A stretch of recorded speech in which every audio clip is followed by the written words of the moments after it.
This is absolutely a dream come true. Do you know what? Every moment is manifestation. So every moment is a dream come true. Yes. It's just that sometimes you dream things you like and sometimes you dream things you don't like. Yes.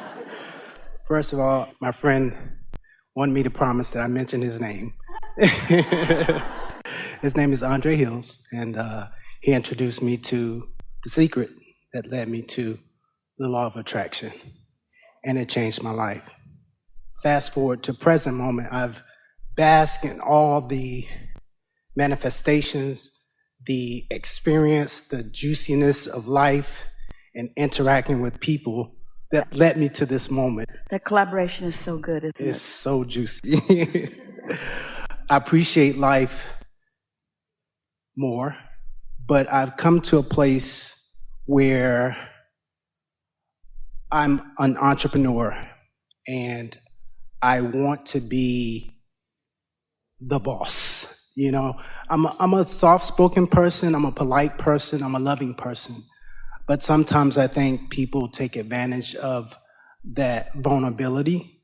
And when it comes to business or being in a boardroom or in a meeting, I kind of let things go because I don't like conflict. And so I avoid the conflict. We take exception a little bit. You're not really letting them go.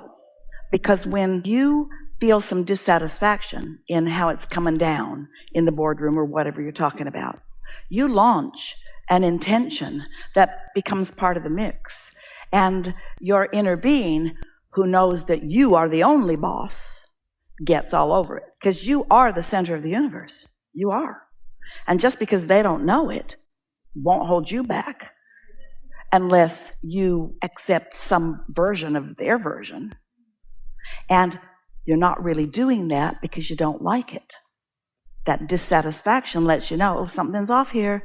They don't seem to understand I'm the center of the universe. You know, somebody said something earlier here today that we thought was really wise.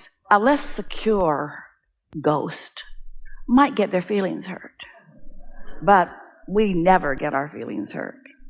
It was something like, I don't like to talk to people about you because it gives me grief, because they don't understand. Well, that's all that's happening with you. You sometimes don't want to show your true alignment because if they don't understand it, then it might put an emphasis upon something not quite clicking, and you want to click. This is a mutuality you're wanting to accomplish. This is a clicking you want to do, and everything else will take care of itself. Right. I kind of knew that, but I guess I needed to hear it. So you want to talk about that in detail, and we can play it out in a practical way? Because of my alignment and being in the vortex, I like to meditate a lot. Sometimes I feel a little guilty about... All right, there are two whiteboards in the back of your business establishment, and one says, thank you for the hard work. Right. And the other says, thank you for meditating. Thank you for tuning in.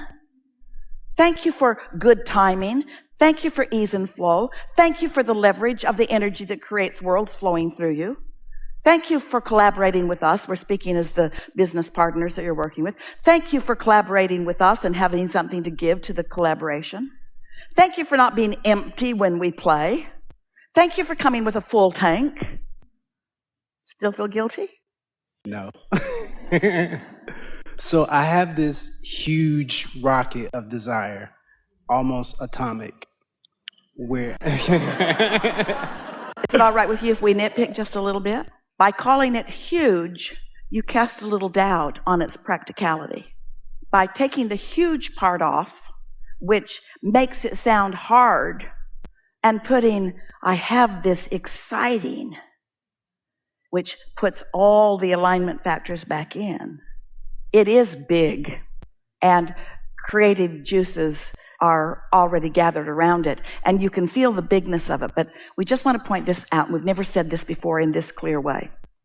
Sometimes when you find the word big, we want it to be because you're tuned in, tapped in, turned on, and you can feel the enormousness of the vortex that you've created and the enormousness, the bigness, the vastness of the energy and assistance and cooperative components that are there. But sometimes when you use the word big, and others too, you're not describing all of that. You're describing the gap. Oh, thank you for that. Ooh. That's juicy.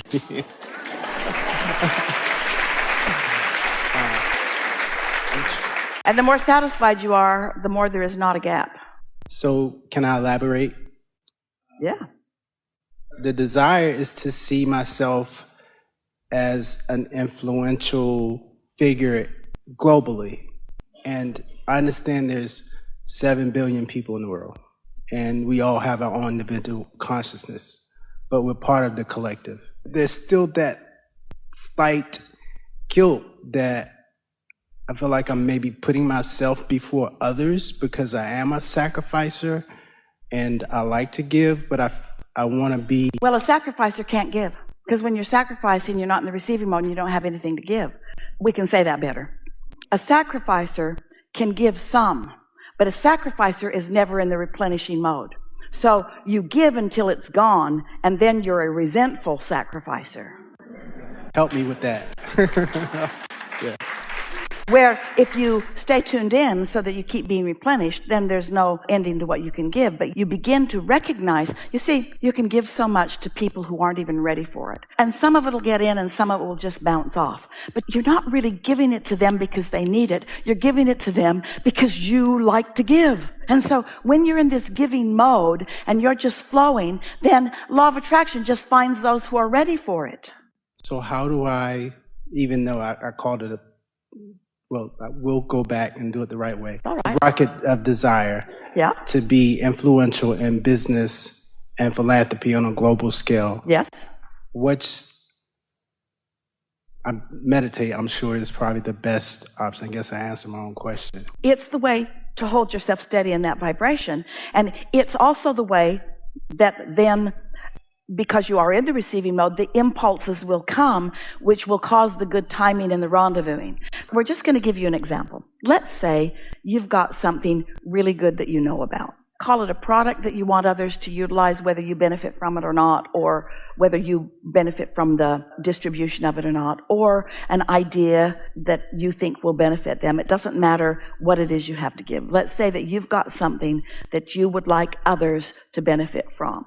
Think about the difference between just sort of marching out there, sure that you've got something beneficial, and trying to contrive ways of getting their attention.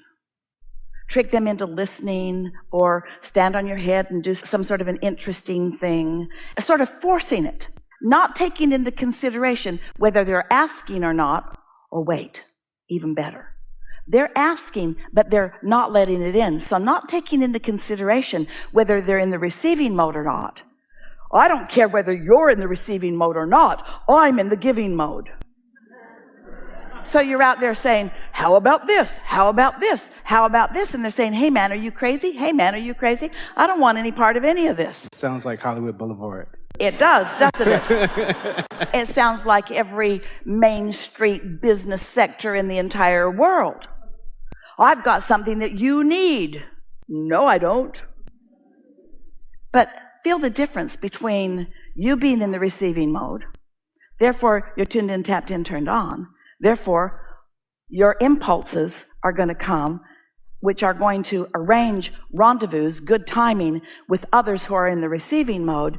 And then in this most natural way, a conversation ensues where you're expressing something and they say, oh, tell me more.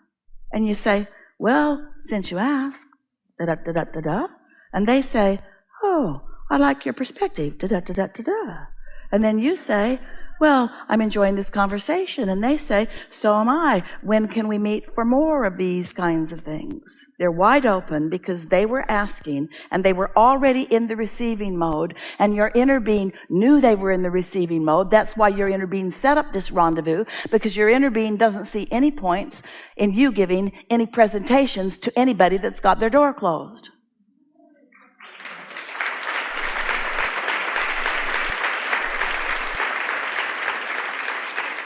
Because there are so many people who want to play with you.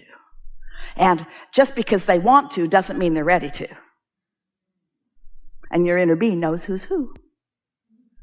So all you got to do is just tune in on a regular basis and get good at knowing the difference between satisfied and not. And then they're satisfied and discouraged, they're satisfied and angry, they're satisfied and guilty, they're satisfied and shameful, they're satisfied and angry, they're satisfied, but let's just call this satisfied and more.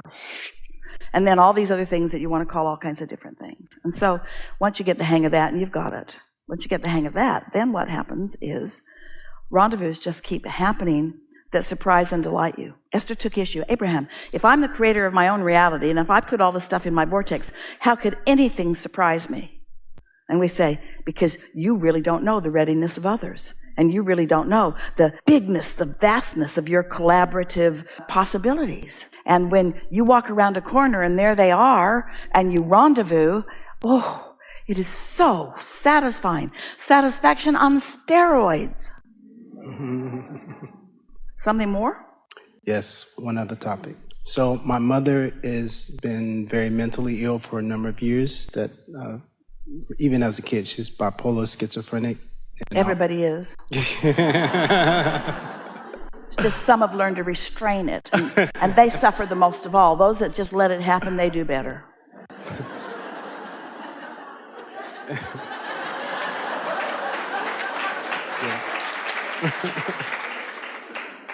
If you haven't consciously become aware of the satisfaction factor, and you are under the influence of law of attraction, and everyone is, and you have an active mind like your mother does, then when she thinks thoughts of satisfaction, they can move to ecstasy, and pretty darn quick.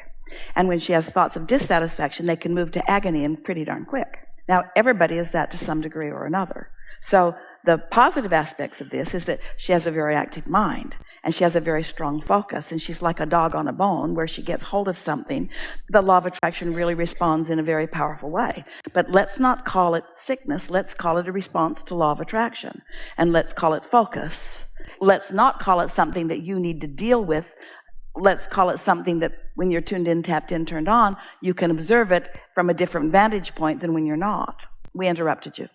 No, I was going to say she was also a heavy abuser of drugs, but... Yeah, because when you felt this and you're not feeling it in this moment, and instead you're feeling that, that's painful. If you have never felt that, then you don't take that so hard. But when you're doing both, you see, that's the curse, if there is one. That's too strong a word, but we're just wanting to make this happen faster, of being bipolar, or what are other words for it? Schizophrenic. You have quite a few of them, but that's the disadvantage of that. If you didn't have the ability to focus and go all the way here, then when you use your focus and go all the way there, it wouldn't bother you so much. The spectrum, or each end of your stick, has a relationship with the other end of the stick. So if you've experienced ecstasy, then you can't stand the agony part. So the root of that, the question is, how do I nurture a relationship with her because of that disconnect? So when she's experiencing the painful to her part of it, painful because she's in the focus that she's got in the moment, she's cutting herself off from what she really wants. She's focused in opposition to what she wants. Better said, she's focused in opposition to what her inner being's focused upon.